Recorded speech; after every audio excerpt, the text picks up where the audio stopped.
57টি রাজনৈতিক দলের পুনর্নিবর্ধনের প্রক্রিয়া চালু হোক সেটি চাই। হাসিনা বিরোধী আন্দোলনে শেষ পর্যন্ত রাজপথে ছিলেন।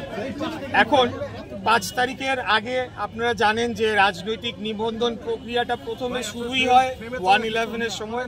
তার পরবর্তীতে আওয়ামী লীগ সরকার ক্ষমতায় আসার পর তাদের নিজস্ব প্রয়োজনে নিজস্ব ইচ্ছা মাফিক হাস্যকর কিছু দলেরও তারা নিবন্ধন দিয়েছে, যেগুলোকে তারা দামি মানে নির্বাচনী দল হিসেবে তাদের ভুয়া পাতানো নির্বাচনে ব্যবহার করেছে।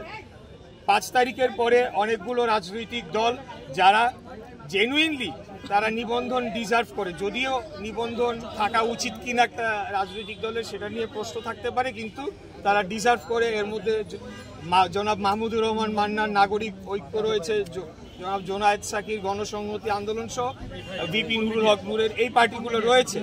তা এর মধ্যে আমরা আমি দেখলাম না, আমার সাথে তারেক রহমানের আজকে থেকে না বহু আগে থেকে যোগাযোগ রয়েছে। বিভিন্ন সময় আন্দোলন সংগ্রামে আমরা একে অপরকে সহযোগিতার হাত বাড়িয়েছি। উনি আমাকে এই বিষয়টি বলেছিলেন যে অন্য আরেকটি পক্ষের আগেই এই নামে তিনি দল নিবন্ধনের জন্য আজকে না আরো আগেই তিনি নির্বাচন কমিশনে দরখাস্ত করেছিলেন। কিন্তু আশ্চর্যজনকভাবে হলেও সত্য, আজকে নির্বাচন কমিশন তারেক রহমানের মতো এরকম একজন নির্যাতিত নিপীড়িত, মানে সারা বাংলাদেশের মানুষ যেটা দেখেছে সেরকম একজন রাজনৈতিক নেতা, একজন রাজনৈতিক কর্মীকে সম্পূর্ণ অগ্রাহ্য করে এই নামে এমন এক ব্যক্তিকে দলের নিবন্ধন দেওয়া হয়েছে যার বিরুদ্ধে আন্তর্জাতিক পঞ্জি স্কিম খ্যাত যে স্কিম বলে, সেই স্কিমের মাধ্যমে বাংলাদেশের জনগণের হাজার হাজার কোটি টাকা লোপাট করে নেওয়ার অভিযোগ রয়েছে।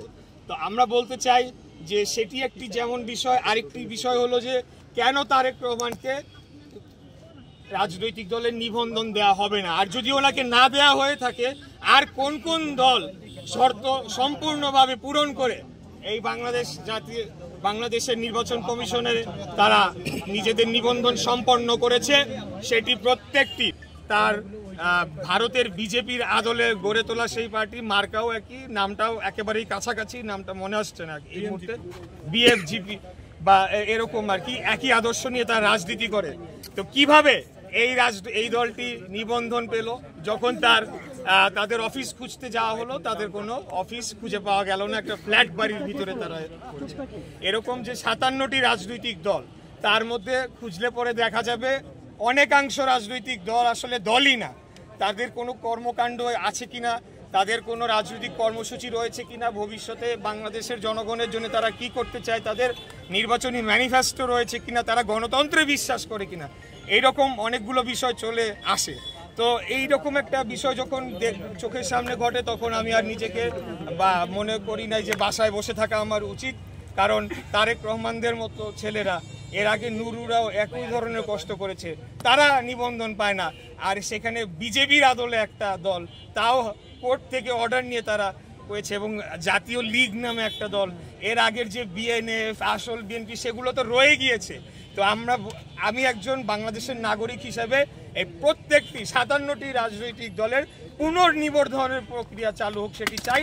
তার মাধ্যমে আসলেই বাছাই করা হোক যে কারা রাজনৈতিক দলের নিবন্ধন পাওয়ার যোগ্য এবং কারা ভুইফোর রাজনৈতিক দল হিসেবে তাদেরকে ক্ষমতাসীনরা যখন যে যার সুবিধা মতো প্রতিষ্ঠা করেছে, এটি আমি বলতে চাই।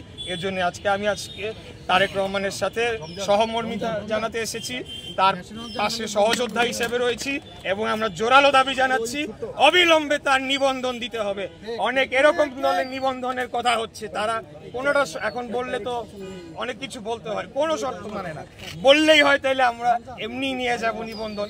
কিন্তু তারেক রহমানের তো সমস্ত কিছু পরীক্ষিত, তারপরেও কেন তার মতো একজন নেতাকে কি কারণে তিনি আজকে আর কয়দিন যাবত এখানে গণ অনশন করছেন, তারপরেও কিন্তু সরকারের কোনো আমরা দেখেছি যে কোনো ক্ষেত্রে একজন ব্যক্তি আসলে পুরা মনে হয় পুরো কোহর্ট একদম গেট খুলে তাকে রিসিভ করার জন্য চলে আসে, আবার হাজার হাজার মানুষ দিনের পর দিন রাস্তায় বসে রোদে পুড়ে মরলেও এই সরকার কর্ণপাত করে না। এইটার আমি নিজে একজন ভিকটিম ছিলাম, আমি প্রমাণ রয়েছে, সেই বিষয়ে আজকে আমি আলাপে যাচ্ছি না। বাট কেন আজকে এই বৈষম্যমূলক আচরণ করা হচ্ছে তারেক রহমানের সাথে, সেটার জন্য আমরা জোরালোভাবে এটার সমাধান করুক সেই দাবি জানাই।